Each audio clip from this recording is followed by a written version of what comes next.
this thing off a bit. Maybe takes it down so it's not quite so, big. I mean, I don't it doesn't have to go the way you say, but I just want to know what the way you'd like it to go. It'll go the way it goes. It'll go the way it goes, yeah, I know. I mean, I think we're gonna have a good 6 days, I think we got plenty of time and we got good weather. Like, where do you think we're drawing the line on a moose starting out on this trip? Like 50-inch? Yeah, I don't really care if he's. I'm just really hoping to find something with age, I mean, I don't care if he's 45 inches and heavy. That'd be fine. It's going to be that 45-inch, like 3-year-old satellite bull. Yeah. It's like the one that's like hard to make a call on. Yeah. Yeah.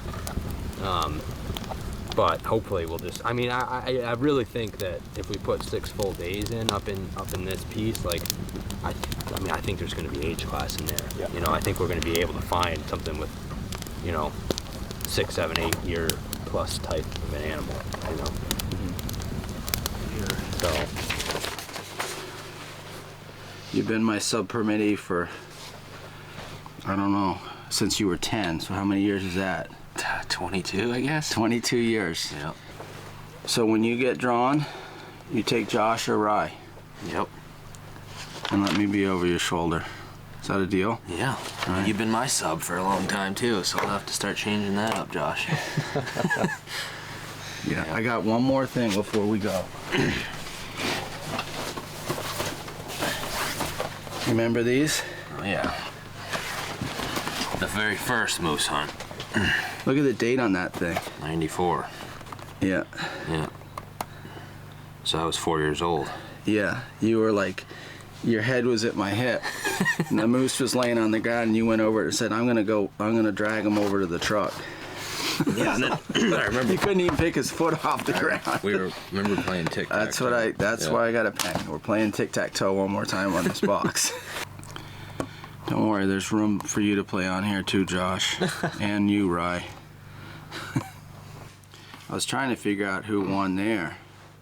Yeah. But looks like we both had pretty sloppy handwriting. yeah. But I bet you I was those O's. And you let me win. I do remember it was day 3, I think, Yeah. that we shot the moose. So, all right. Okay. Let's do it. We'll start sliding up that road. Yeah.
chance.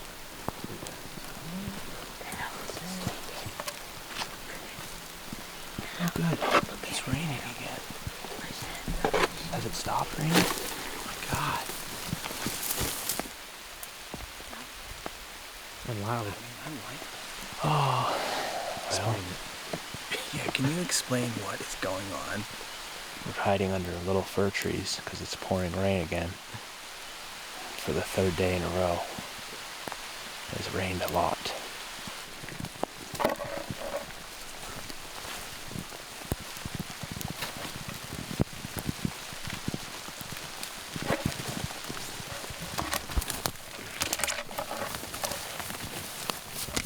It's almost like being on a snipe hunt. You know, except I know better. They really do exist. But it feels like a snipe hunt right now.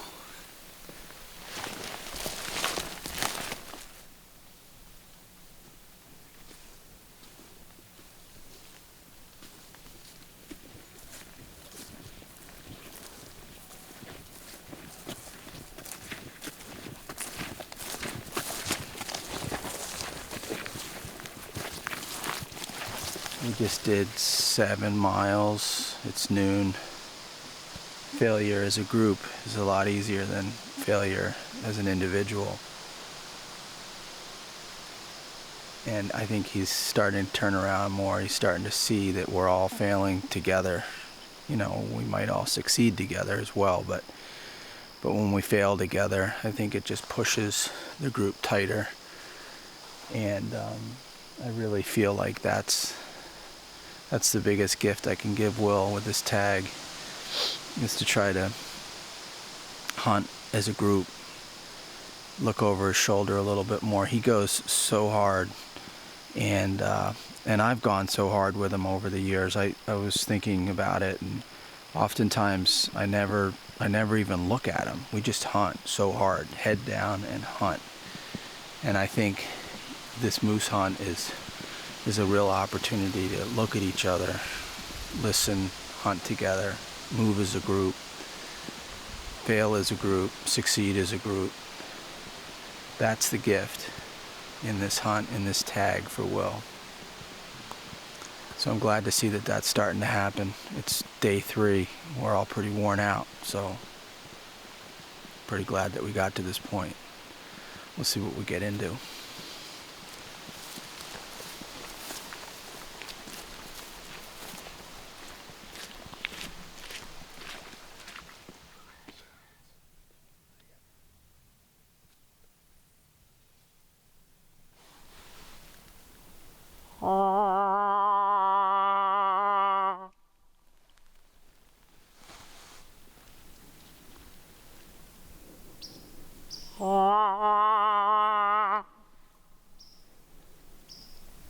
With these cooler temps, you know, maybe they just like aren't going back down to the river as much, you know. Well, there might be a bunch of feed in the mature maples too. Just like smaller stuff. Understory. Hey, just enjoy this side of the hunt, because when you shoot one, you can't do this again for a long time.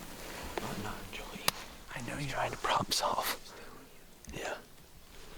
Every moment of this is gold. We couldn't be in a better spot. We're gonna get into it here soon. I know it's frustrating, but yeah. I agree. So back to my problem solving. Should we go up into the maples or not? It's your call. I don't know.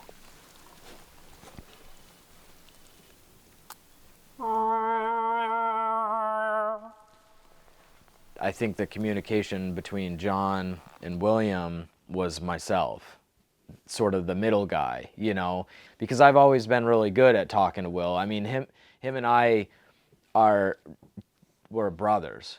I mean, it's just plain and simple. Him and I are brothers, you know. He's the closest thing I have to a brother.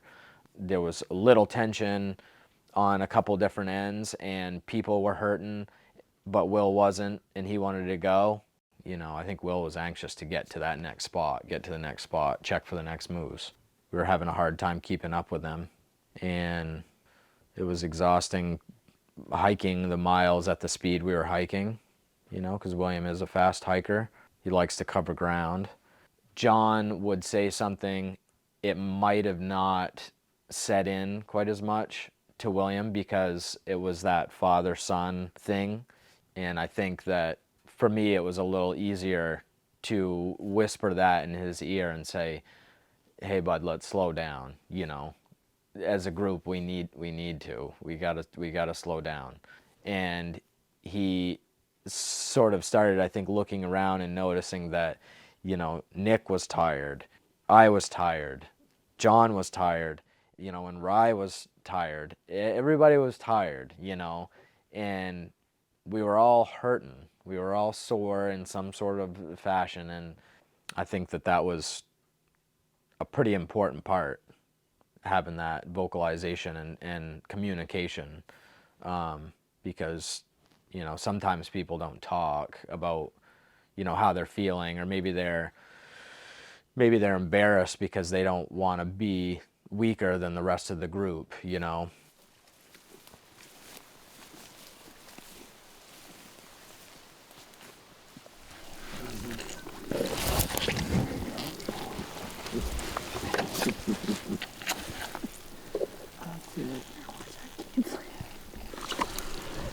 Our game plan is find that moose. No, she might have a boyfriend. She's got the antlers behind her. See if we can't break through some of this frustration.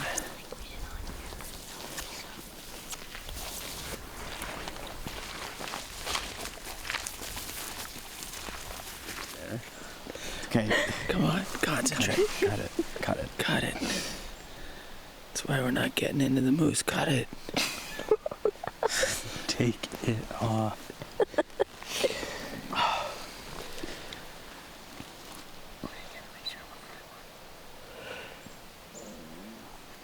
Dare. Look at how big that goddamn hair is. Look at this. Hey, goddamn hair. Yeah, I was weighting the whole side of my face down. I was walking around all crooked.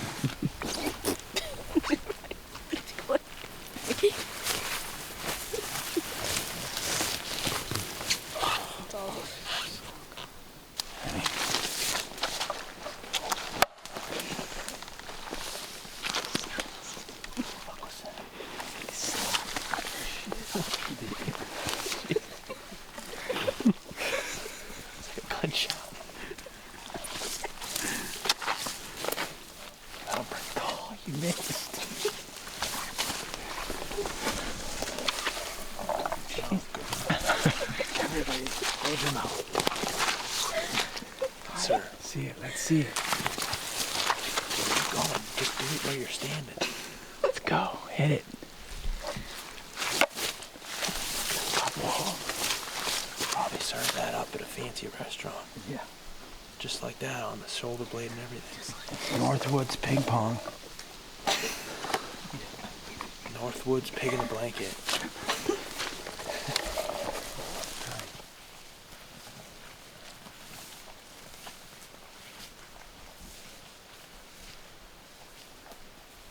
Haven't seen a moose. You know, there's fresh tracks on top of our tracks from 2 days ago. But if they don't want to talk, it's pretty hard to get up on them. I'm really surprised we haven't just seen some. I mean, right here we're in 100-foot viz all the way around, or 100 yards really, 100-yard viz all the way around. And we just, I don't know, can't seem to bump them. Can't get on them. So if they're not going to talk, it's kind of hard. They got to switch on at some point. They can't not talk forever.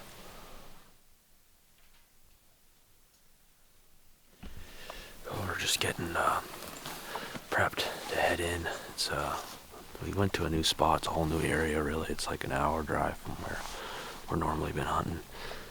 This is in where Dad shot last year, down in the river. So we got 2 days, today and tomorrow, left. And Dad's holding up the whole show because he's got the coffee shits apparently. So he's in there. You hear him rustling around somewhere. Probably.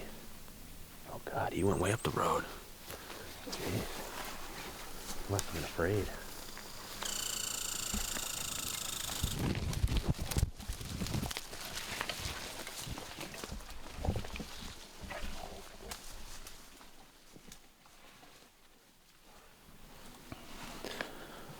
Well, we've been here for a half hour. We think we heard him another 200-300 yards, like up over, down towards the river a little. Oh.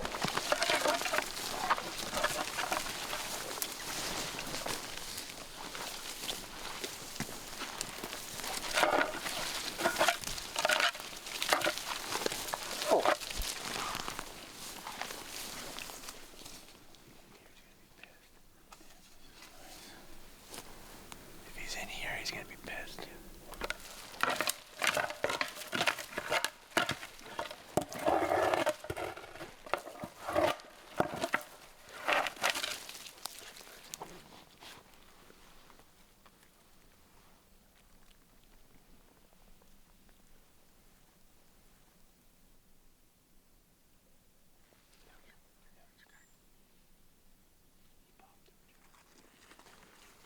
Yeah, he's doing it.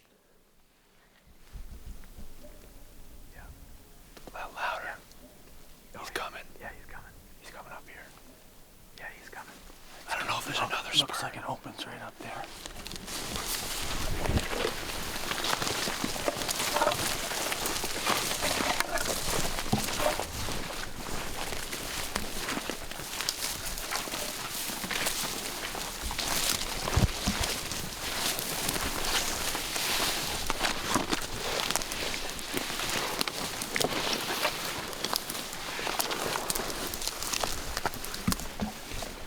Right, get the gun close to here. Right in here.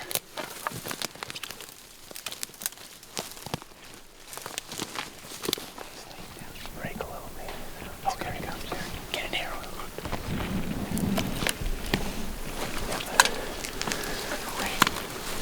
Rake in a minute.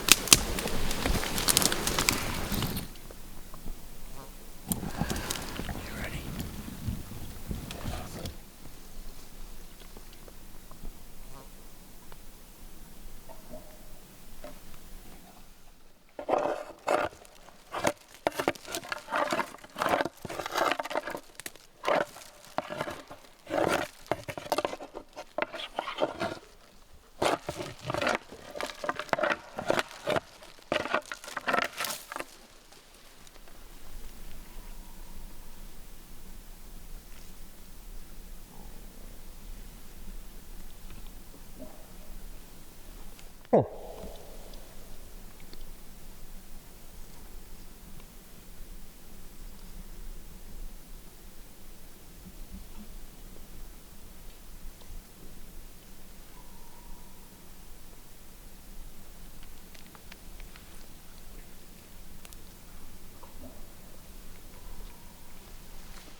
That was different.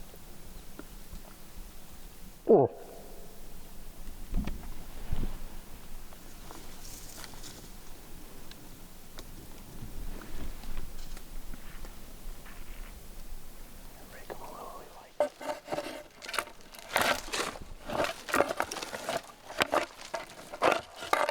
He likes the rake.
I might have made an unpopular decision late in the trip.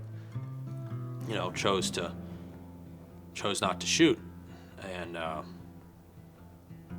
yeah, I don't regret it at all. I wanted to keep going. You know, I mean, we just finally got into like the action we were looking for, and we had 4 slow days, and then Friday was popping, and you know, you only get 1 tag, and you only get one bull, and then it's over. You know, in the perfect sense, it wasn't the dream bull I was envisioning or whatever, and I didn't want to end it right there. Yeah. It was really big for me. I wanted to just lay down on the ground and like roll around. Like I just crumbled, you know. I just couldn't believe it. And I understand now. It was Will's hunt, you know, and I was holding on to some like piece of ownership that I felt like, well, I gave you the tag, so you need to do it this way. And it was like, it was wrong to feel that way. And I think that now I can look back on it and I can sort of say that, like, I get it, Will, I get it. I understand why you didn't shoot that bull. That wasn't the bull for you.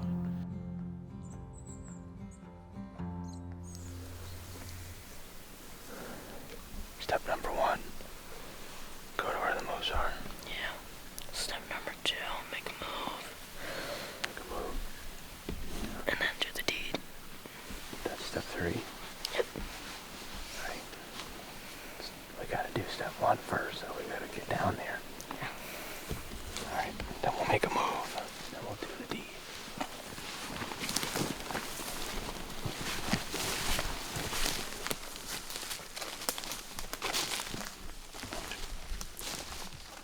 After the intense Friday and, you know, passing that bowl and getting close to that 50, we were pretty excited about Saturday. You know, hopes were pretty high, and if things went like they went on Friday, you know, we would have been in moose again. But it didn't really go that way. Friday was really hot, Saturday wasn't as hot. And the day was winding on, and we really didn't get on to anything too crazy. We heard a couple cows, and that was it.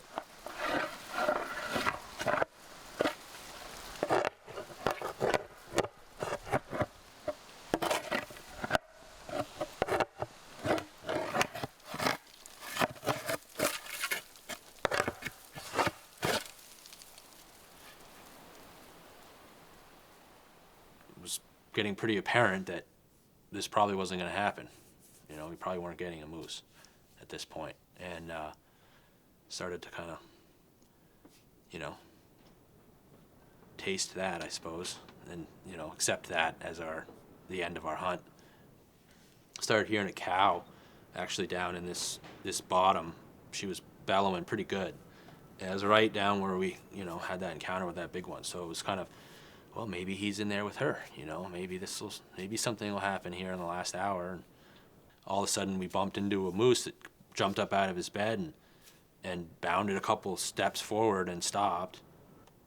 I knew something just instantly didn't look right, you know, when he got up out of his bed and he made those couple bounds.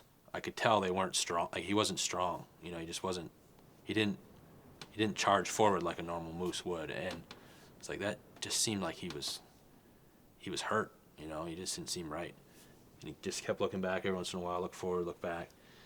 And this coyote came out and just walked 10 yards in front of us, looked right at us, and was like, this is my moose, and like walked right over to the moose and started circling over there.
Good job, Will. Got flies on his rump. What's that? Got flies on his rump. No, I saw that. Look at that, don't make sure he's having a kick that. Look at an eye. Yeah, look at that. Yeah. Oh yeah. Shot? Gunshot? Gun or gourd, one or the other. Oh. Well, you put the smack down. I think that's a gunshot. Yeah. Is it a gunshot hole? Yeah, I'm pretty sure. Right, look what we did here. Sweet. Right. Back to the smell of moose. Back to the smell of moose. He's got a pretty big body for his rack. I know. Yeah, he's got big feet. Yeah. I got it then. You got it. You got it right. It's ham. Nobody can walk away from this. No, in the woods, you can't. No. I mean, it's just like, Okay, that wood stinks. It's like a Oh, I just made it through my other Moral. shirt. ethical thing to do. Yeah, you gotta do it.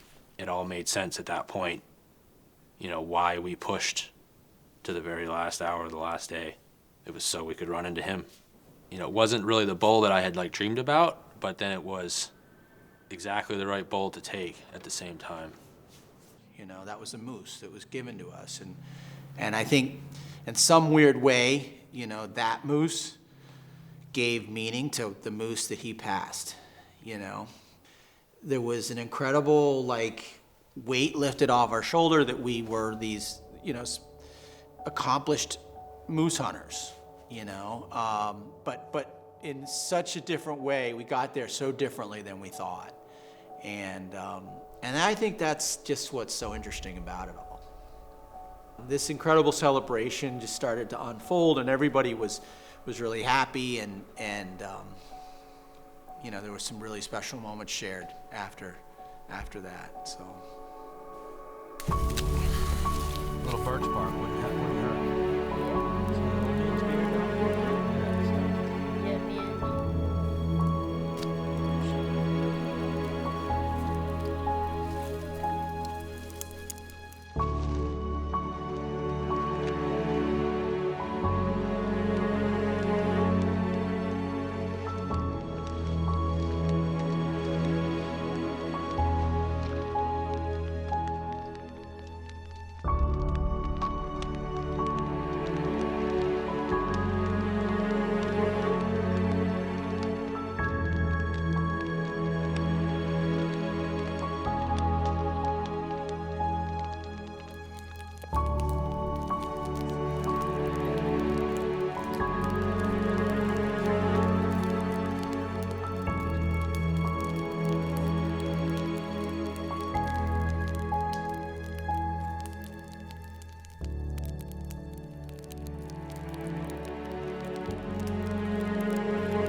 I was willing to not shoot this one and not get a moose if he was healthy.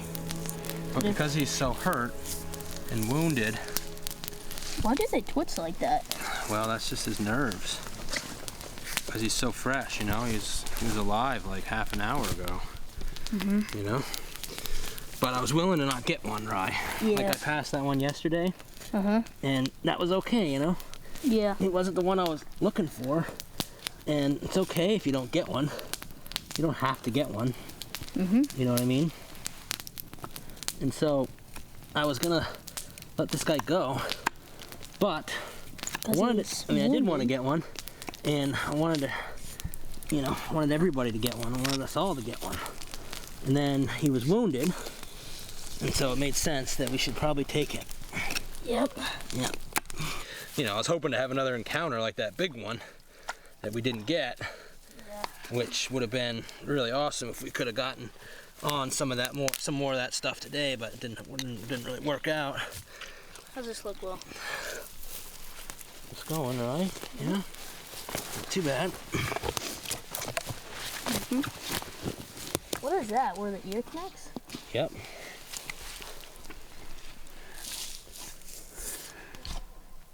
You hear that? A cow. That's that cow we heard earlier. Probably down in there with that big boy that we saw yesterday. Yeah. What's a coyote? It sounds like a cow, though. See if we hear any grunts. Oh yeah. Ooh, that's a mean one. Wait, that's a grunt? Yeah. Holy shit. So we grabbed all the packs and hiked them all the way back down into the moose, and Will and Rye had a fire going, and that was really cool to sort of walk in on that atmosphere of, it was just real old-fashioned feeling, you know. The fire was going, and Rye and Will were taking care of the moose. They had caped a good portion of it, or at least half of it, and Will had caped the face out, and he had the horn sitting there by the fire, and it was really pretty special. And we all shared that moment of taking care of the moose, and we ate some of the meat from the moose over the fire.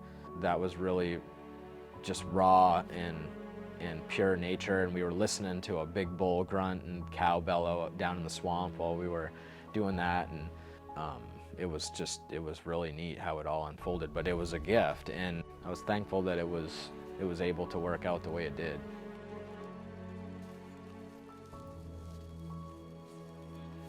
A lot of times we chase these big deer, we chase these big animals, and we have this idea of what we want to accomplish, like this standard or this, like, you know, this rating. What we lose sight of is how much hunt exists, you know, just after the harvest. And it's like, that's the thing. It's like, look at what we got to tap into by harvesting that bull that we might have gone without, you know, all that great energy. Look at the gift that presented us. Nice job, man. Way to go.